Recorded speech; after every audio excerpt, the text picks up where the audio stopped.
नमो भगवते वासुदेवाय। नंदलाल गोपाल दया करके भवसागर पार उतार मुझे। नंदलाल गोपाल दया करके भवसागर पार उतार मुझे। विकराल विकाल तरंगों से करुणा करके कर पार मुझे। नंदलाल गोपाल दया करके भवसागर पार उतार मुझे। विकराल विकाल सलोंगों से करुणा करके कर पार मुझे। पर सेवा पर उपकार नहीं, सत्संग सृजन सत्कार नहीं। विनय विवेकन विमल हृदय में मुझ में कोई संस्कार नहीं। तुझसे विनती कर जो पाऊँ उतना भी कहाँ अधिकार मुझे। नंदलाल गोपाल दया करके भवसागर पार उतार मुझे। नंदलाल गोपाल दया करके भवसागर पार उतार मुझे। मैं दुर्जन और दयामय तू, मैं कृपण कुमति करुणामय तू। मैं दुर्जन और दयामय तू, मैं कृपण कुमति करुणामय तू। मैं वंचित हूँ तू वत्सल है, मैं आश्रित हूँ और आश्रय तू। मैं अधम अधम उद्धारक तू, इस नाते ही नाथ दया करना। नंदलाल गोपाल दया करके भवसागर पार उतार मुझे। नंदलाल गोपाल दया करके भवसागर पार उतार मुझे। विकराल विशाल तरंगों से करुणा करके कर पार मुझे। मैं धिक्कित हूँ प्रभु धन्य है तू, मैं अणु हूँ नाथ अनन्य है तू। तज तुझको भला किधर जाऊँ, शरणागत हूँ मैं शरण है तू।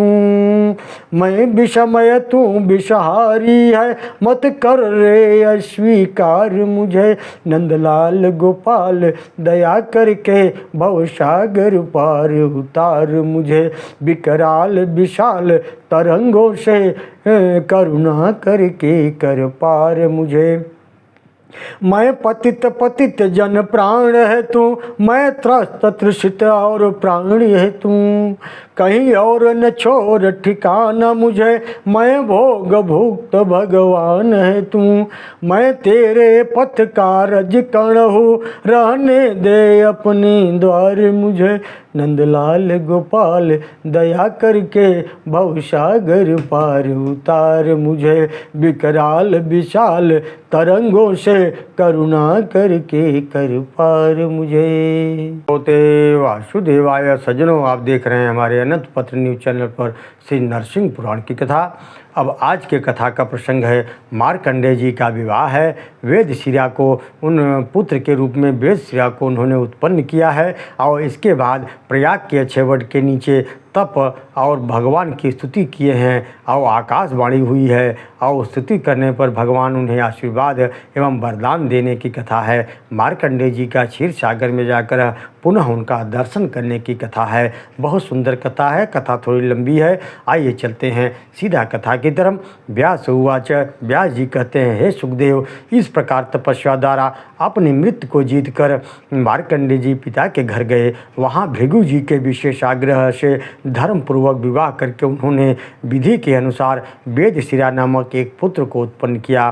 तत्पश्चात निरामय निर्विकार देवेश्वर भगवान नारायण का यज्ञों द्वारा आयोजन करते हुए उन्होंने श्रद्धा से पितरों का और अन्नदान से अतिथियों का पूजन किया। इसके बाद पुनः प्रयाग में जाकर वहाँ श्रेष्ठतम तीर्थ त्रिवेणी में स्नान करके मार्कंडेय जी अक्षय वट के नीचे तप करने लगे, जिनके कृपा प्रसाद से उन्होंने पूर्व काल में मृत्यु पर विजय प्राप्त की थी। उन्हीं देवाधिदेव के दर्शन की इच्छा से उन्होंने उत्कृष्ट तपस्या आरंभ किए। दीर्घ काल तक केवल वायु पीकर शरीर को सुखाते रहे। मार्कंडेय जी एक दिन गंध पुष्प आदि से भगवान वेणी माधव की आराधना करके उनके मुख स्वस्थ चित्त से खड़े हो गए और हृदय में उन्हीं शंख चक्र गदाधारी गणध्वज भगवान विष्णु का ध्यान करते हुए उनकी स्तुति करने लगे। ओम नमो भगवते वासुदेवाय।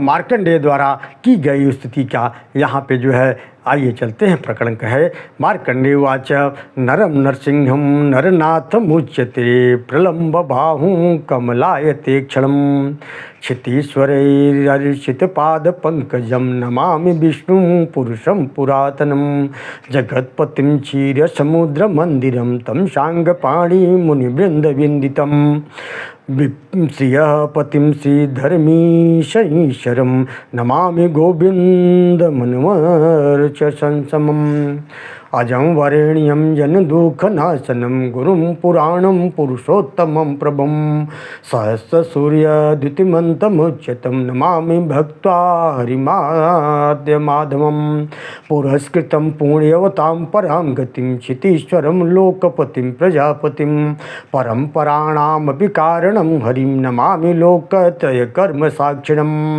भोगे त्वनन्तस्य पयोदधं सुरपुराहिते भगवान् नादिकृत्य क्षीरोदवीची कणिकाम्बुनोषितं शीतं श्रीनिवासं प्रणतोऽस्मि केशवं यो नारसिंहं वपुरास्थितो महान् सुरो मुरारार्धितमौधकटभान्तकं समस्तलोकार्तिहरं हिरण्यकं नमामि विष्णुं सततं नमामि तम् अनन्तमाव्यक्तमतीन्द्रियं विभुं त्वं हि रूपे स्वयमेव संस्थितं योगेश्वरैरेव सदा नमस्कृतं नमामि भक्त्या सततं जनार्दनम् आनन्दमेकं विरजं वेदान्तकं वृन्दालयं योगिभिरेव पूजितम् अरोणनीयाशमवृद्धिमक्षयं नमामि भक्तप्रियमीश्वरीं हरिं। ओम नमो भगवते वासुदेवाय। श्री व्यास उवाच। व्यास जी कहते हैं, हे वत्स, इस प्रकार स्तुति समाप्त होने पर उस तीर्थ में मार्कंडेय जी से आकाशवाणी ने कहा, हे ब्राह्मण, क्यों क्लेश उठा रहे हो? तुम्हें जो भगवान माधव का दर्शन नहीं हो रहा है वह तभी तक जब तक तुम समस्त तीर्थों में स्नान नहीं कर लेते। उसके कहने पर महामती मार्कंडेय जी ने समस्त तीर्थों में स्नान किया, फिर भी दर्शन नहीं हुआ। तब उन्होंने आकाशवाणी को लक्ष्य करके कहा, आकाशवाणी से कहा, हे विप्रेंद्र सुब्रत, इस स्त्रोत से नारायण का स्तवन करो। किसी उपाय से तुम्हें समस्त तीर्थों का फल नहीं प्राप्त होगा। मार्कंडेय जी बोले, भगवान, जिसका जप करने से तीर्थ स्नान का संपूर्ण फल प्राप्त होता है वह तीर्थ फल दायक स्त्रोत कौन सा है, मुझे बतलाइए। ओम नमो भगवते वासुदेवाय।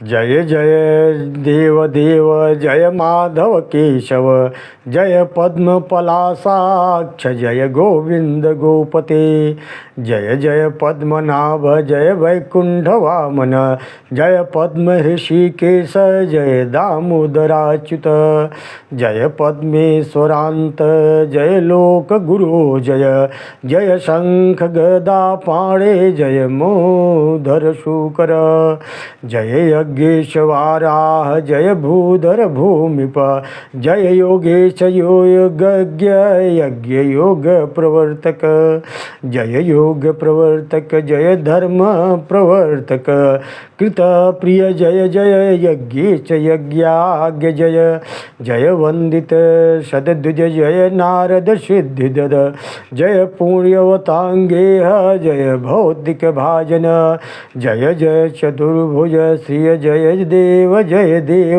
भयावह जय सर्वज्ञ सर्वात्मन जय शंकर शाश्वत जय विष्णु महादेव जय नित्य मधोक्षज प्रसाद पाद कुरुर्देवेश दर्शयाद्य शोकातनु। ओम नमो भगवते वासुदेवाय। व्यास जी कहते हैं, हे सुखदेव, आकाशवाणी के कथनानुसार जब बुद्धिमान मार्कंडेय जी ने इस प्रकार भगवान नामों का कीर्तन किया, तब पीताम्बरधारी भगवान जनार्दन वहाँ प्रकट हो गए। वे सनातन भगवान विष्णु हाथों में शंख चक्र गदा लिए, समस्त आभूषणों से विभूषित हो अपने तेज सब सभी दिशाओं को प्रकाशित कर रहे थे। भृगवंश को आनंदित करने वाले मार्कंडेय जी ने भगवान को, जिन का दर्शन चिरकाल से प्रार्थित था, सहसा सामने प्रकट हुआ देख भक्ति व विवश होकर भूमि पर मस्तक रखकर प्रणाम किया। भूमि पर गिरकर बार बार साष्टांग प्रणाम करके खड़े हो जाना। मार्कंडेय जी का दोनों हाथ जोड़कर सामने उपस्थित हुए भगवान की इस प्रकार स्तुति करने लगे। मार्कंडेय उवाच, नमस्ते देव महाचित्त महाकाय महाप्राज्ञ महादेव महाकीर्ते महेंद्र चंद्र रुद्रार्चित पाद युगल श्री पद्महस्त सम्मति दत्य दैत्य देह। मार्कंडेय जी बोले, महामन महाकाय महामते महादेव महायशस्वी महादेवाधिदेव, आपको नमस्कार है। ब्रह्मा इंद्र चंद्रमा रुद्र निरंतर आपके युगल चरण बंदों की अर्चना करते हैं। आपके हाथ में शोभाशाली कमल सुशोभित होता है। आपने दैत्यों के शरीर को मसल डाला है, आपको नमस्कार है। आप अनंत नाम से विख्यात शेषनाग के शरीर की शैया पर अंग समर्पित कर देते हैं, उसी पर शयन करते हैं। सनक सनंदन सनत कुमार आदि योगी जी अपने नेत्रों को दृष्टि को नासिका के अग्र भाग पर स्थिर करके नित्य निरंतर जिस मोक्ष तत्व का चिंतन करते हैं, वह आप ही हैं। हे जग प्रभु, गंधर्व विद्याधर यक्ष किन्नर किम पुरुष प्रतिदिन आपके ही दिव्य सुयश गान करते रहते हैं। हे नृसिंहदेव नारायण पद्मनाभ गोविंद गिरिराज गोवर्धन की कंदरा में क्रीड़ा विश्राम आदि के लिए निवास करने वाले योगीश्वर देवेश्वर जलेश्वर महेश्वर, आपको नमस्कार है। व्यास जी कहते हैं, इस प्रकार स्तवन करके स्तुति करके भगवान जनार्दन ने प्रसन्नचित्त होकर मार्कंडेय जी से कहा। भगवान बोले, वह समय तुम्हारे ऊपर महान तप, फिर स्त्रोत पाठ से तुम्हारे ऊपर प्रसन्न हूँ। इस समय तुम्हारा सारा पाप नष्ट हो चुका है। मैं तुम्हारे सम्मुख वर देने के लिए उपस्थित हूँ। वर मांगो। जिसने तप नहीं किया है, ऐसा कोई भी मनुष्य अनायास ही मेरा दर्शन नहीं प्राप्त कर सकता। मार्कंडेय उवाच, कृतकृत्योऽस्मि देवेश साम्प्रतं तव दर्शनात् मद्भक्तिमचलामेकां मम देहि जगत्पते। यदि प्रसन्नो भगवन् मम माधव श्रीपते चिरायुष्यं ऋषिकेश येन त्वं चिरमर्चये। मार्कंडेय जी बोले, हे देवेश्वर, इस समय आपके दर्शन से ही मैं कृतार्थ हो गया। हे जगतपति, अब तो मुझे एकमात्र अपनी अविचल भक्ति ही दे दीजिए। हे माधव श्रीपति ऋषिकेश, यदि आप मुझ पर प्रसन्न हैं तो मुझे चिरकालिक आयु दे दीजिए, जिससे मैं चिरकाल तक आपकी आराधना कर सकूं। भगवान बोले, मृत्यु को तो तुम पहले ही जीत चुके हो, अब चिरकालिक आयु भी तुम्हें प्राप्त हुई, साथ ही मेरी मुक्तिदायिनी अविचल वैष्णवी भक्ति भी तुम्हें प्राप्त होगी। हे महाभाग, यह तीर्थ आज से तुम्हारे ही नाम से विख्यात होगा। अब पुनः तुम क्षीर समुद्र में योग निद्रा का आश्रय लेकर सोए हुए मेरा दर्शन कर पाओगे। व्यास जी कहते हैं, यूँ कहकर कमल लोचन भगवान विष्णु वहीं अंतर्दृश्य हो गए। धर्मात्मा साध शिरोमणि तपोधन मार्कंडेय जी भी शुद्ध स्वरूप देवी देवेश्वर मधुसूदन का ध्यान पूजन जप और नमस्कार करते हुए वहीं रहकर मुनियों को पवित्र वेद शास्त्र अखिल पुराण विविध प्रकार की गाथाएं पावन इतिहास पुराण पृथ्वी तत्व भी सुनाने लगे। इसके बाद भगवान पुरुषोत्तम के कहे हुए वचन को स्मरण करके वे सात वेत्याओं में श्रेष्ठ उग्र तेजस्वी मुनि उन सुरेश्वर भगवान श्रीहरि का दर्शन करने के लिए हुए घूमते हुए समुद्र की ओर चले और हृदय में भगवान की भक्ति धारण किए। चिरकाल तक परिश्रम पूर्वक चलते चलते क्षीर सागर में पहुंचकर उन भृगु के पौत्र ने नागराज के शरीर रूपी पर्यंक पर निद्रा मग्न हुए सुरेश्वर भगवान विष्णु का साक्षात दर्शन किया। ओम नमो भगवते वासुदेवाय।